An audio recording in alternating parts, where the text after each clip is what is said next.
About this, Melissa, a little bit here with the Dow kicking off this month of December with this new record we've been talking about. And the month, December, traditionally is a good one for stocks, right? But have we gotten ahead of ourselves a little bit, however, with the traditional Santa Claus rally? Maybe we saw the best from stocks last month after the election of Donald Trump, this so-called Trump bump in the markets. We're joined now by Scott Martin, Kingsview Asset Management, Fox contributor, and James Freeman is here from the Wall Street Journal. I believe it is our friend Sam Stovall, Scott, who came out with that idea that the Santa Claus rally may have come early, may have come in November. Now, we're just starting December with another record, but what do you make of that? That maybe we've seen that traditional rally already? Yeah, definitely a Thanksgiving rally so far that I think everybody's pretty thankful for. I think it's interesting, though, Connell, because the rally could be here. I mean, you look at the Dow records, you look at the S&P, but it's not every. I mean, the poor NASDAQ has been smoked since Trump got into the White House. Tech stocks really rough today, right? Totally. And if you look back in history, tech stocks traditionally have had a good time around the holiday season. So you can't just go out and buy the market. You have to take shots. And I think you have to stick with things that are working, which are industrials, materials, and banks. James, one of the things Goldman Sachs said today, I thought it was fairly interesting, is that the market in the early part of the Trump administration, they were talking about what we're looking at right now, the S&P 500, a broad market gauge, could add another 9%. This is quite a bullish statement on, I guess, Mr. Trump's policies, right? Well, I think you have to be bullish in terms of corporate tax reform. It's coming. I think individual tax reform as well. So that's a very bullish sign. I look around, obviously earnings getting better, and we're getting very good news out of small business. National Federation of Independent Business survey today showing that their small business owners got a lot more optimistic, looking to hire more after that election. Okay, hang on. We want to jump in with some breaking news that we're getting right now. Howard Schultz is going to step down as the CEO of Starbucks. Ashley Webster is live at the New York Stock Exchange. Yeah, well, this is wow, that is big completely news. Unexpected. It is big news. Starbucks announcing a new leadership structure, as they like to put it, as to drive the next wave of global growth. As you say, Kevin Johnson will become Chief Executive Officer. He will be replacing Howard Schultz, as you said, who will become Executive Chairman. Schultz will also continue to serve as Chairman of the Board. Looking at the press release, it says that Schultz will be appointed Executive Chairman, and he will shift his focus to innovation, design and development of Starbucks roasteries around the world, and expansion of the Starbucks retail store format. So quite a shake-up there for Starbucks. That year's Schultz moving on to another part of the business, Kevin Johnson stepping in. Interesting indeed. Ashley, remind us, what was Kevin Johnson's title before this? Well, he doesn't say, to be honest with you. I was just trying to find that. But obviously he was high up there, that's for sure. No. But we'll keep looking. Okay, yeah, thank you for that. I want to ask the panel to react to this. James Freeman, I mean, that's a big shakeup. Howard Schultz is the name, the face with the brand. I mean, he is really the guy behind Starbucks. You got to wonder if it's connected to politics at all. He was such a big advocate for Hillary Clinton. I mean, even if you believe WikiLeaks, he was on the list of people being considered as a VP pick. Now he's stepping down at Starbucks. What do you make of it? So you think maybe depression over the election results? Maybe. I was going to let you say that, my friend. We're kidding. But, no, obviously, you're right. Huge news. This is a guy who built the company. Maybe it's not quite as big a shift in terms of how it feels internally at Starbucks, just because, as Ashley mentioned, he's now stepping into a role where he's going to focus more on technology. That's been a big focus for him for a while. He spends a lot of time thinking about mobile payments. I think ideally he'd love to have a Starbucks solution that becomes a standard for other retail stores too. So that end of the business, I think, has gotten a lot of his attention for a long time. No, Scott, that's very true. I mean, he was very early into mobile pay and mobile ordering. They've been geniuses about that. Anybody who's done it knows it can find the Starbucks. There's an app. It finds the Starbucks nearest to you. It puts your favorite order in. And it's ready for you when you walk in. One of the really smart things that they do is that they force you to pay in advance. So you sort of reload your mobile Starbucks card for $10 and then you spend $7. So they're always ahead of the game in terms of the cash that they're holding. It's been a very interesting business for them. And if that's what he's going to focus on, Scott, what do you think? I think it's good. I think it probably is promising in some cases for what he's trying to do and for the company. But I think you're Listen, you talk about Kevin Johnson and who he is versus who Schultz is, and he's kind of an unknown, I think, right now. And I think the other thing to think about, too, is Schultz has led this company for so many years and done so many great things for it. Look at the stock over after hours here. It's down a couple bucks, so that's a pretty big move, about 4% or so in reaction to Schultz stepping down, which means the market's not liking it. Remember, we have an example of this somewhat so far with Apple, with the change to Tim Cook. And so it'll be interesting to see a big figurehead like this that steps away and whether it works out better for Starbucks than it did Apple. Such a big name, and sometimes things like this are expected. We get a different, to Scott's point, reaction, James. Now, to fill in a few of the blanks on Kevin Johnson from the news release that we got, he's the current president of the company and chief operating officer and a 7-year member of the board, as they talk about it. And Schultz, in his remarks, James, talks about Johnson as being his partner in running every facet of Starbucks. So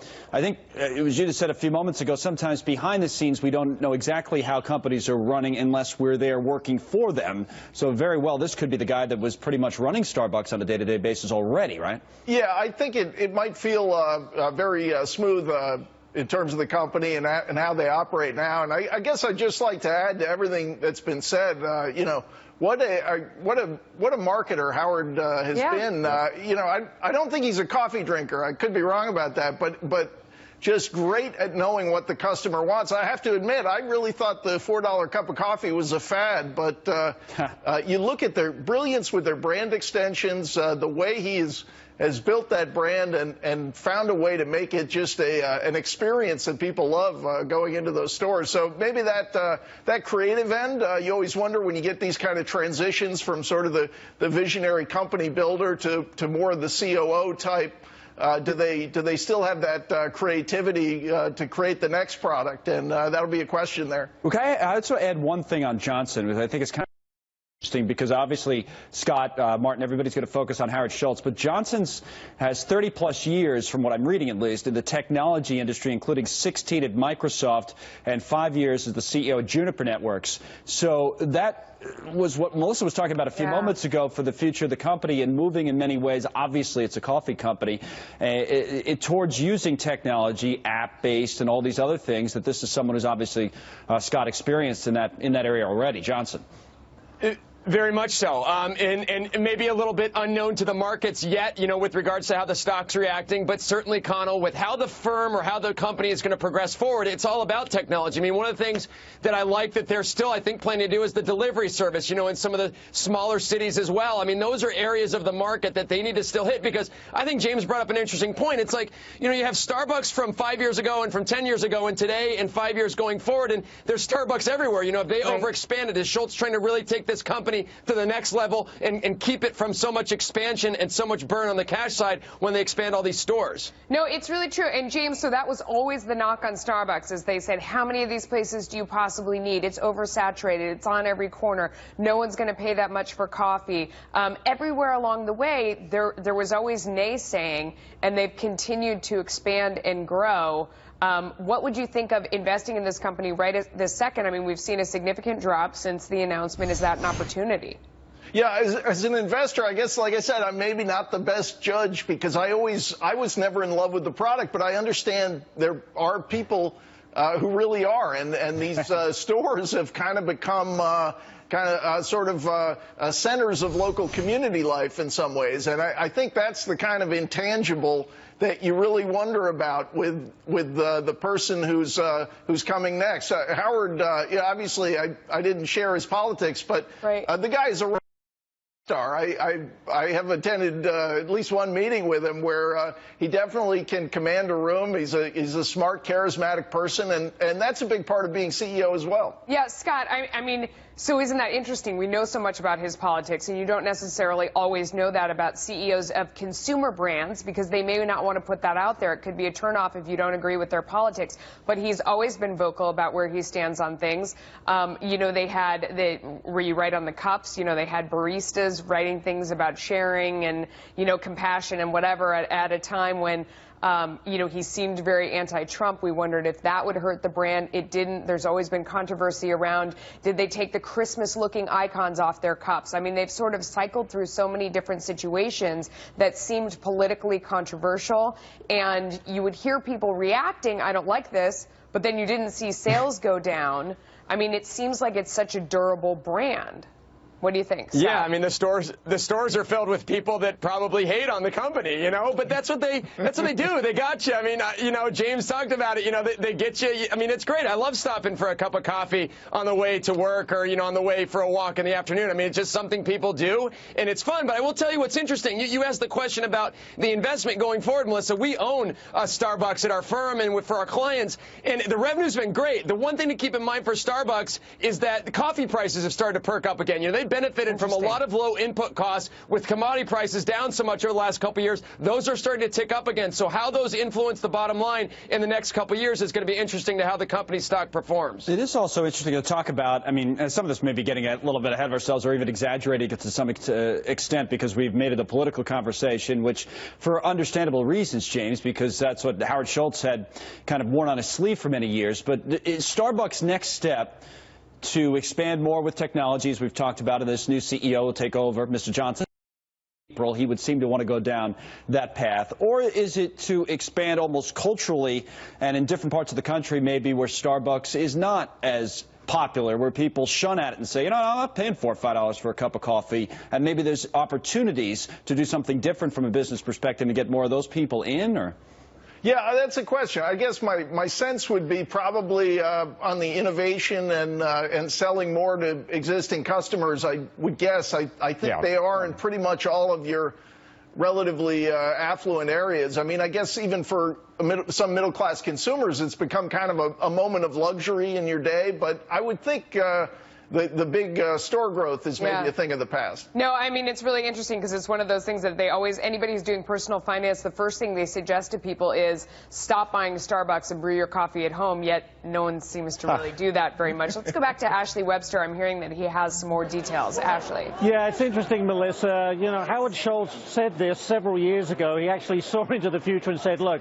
online shopping is going to hurt us because more and more people are staying home. They're not going to be wandering around the malls. Oh, yeah, I'll get a Starbucks or be out and about. He knew they were going to lose foot traffic. So he's been concentrating on these big, very high-end coffee shops. They have one in Seattle that's 15,000 square feet, and you're supposed to be having a luxurious experience. He believes that's where Starbucks can make a difference. And to Connell's point, who's going to pay $5 for a cup of coffee? In these stores, you'll pay $12 for cups of special reserve coffees. But he believes you have to go high-end to set yourself apart from the Dunkin' Donuts of these worlds, who are now offering higher quality coffees. Yeah, no, it's so interesting. And James, you know, I mean, along that theme, we've even cycled through what has been a very tough time for consumers. I mean, if you look in the past 8 years, all we talk about is how wages haven't grown. You know, they face so many headwinds, and they have nonetheless. We were talking about coffee prices rising now, but at the same time, consumer sentiment has risen so dramatically just here in the past few weeks since Donald Trump was elected. And we've seen the stock market rise. Now, Goldman Sachs says they think that we're going to see another 9% bump in stocks in the beginning of this year. It seems like even with coffee prices going up, all that is good news for Starbucks, no? Well, certainly people feeling bullion and like maybe they can drink the coffee instead of saving a little more for retirement would be good for Starbucks. But I think Scott really does raise a good point with this inflation possibility in terms of commodity prices. I mean, when this thing started, as we said, I was a skeptic on the $4 cup of coffee. If this ends up being the $15, the $20 cup of coffee, do people follow them up the chain? I don't know. I don't know. Only if it has a splash of Jack Daniels in it. All right, guys. Thank you so much. We are going to have a live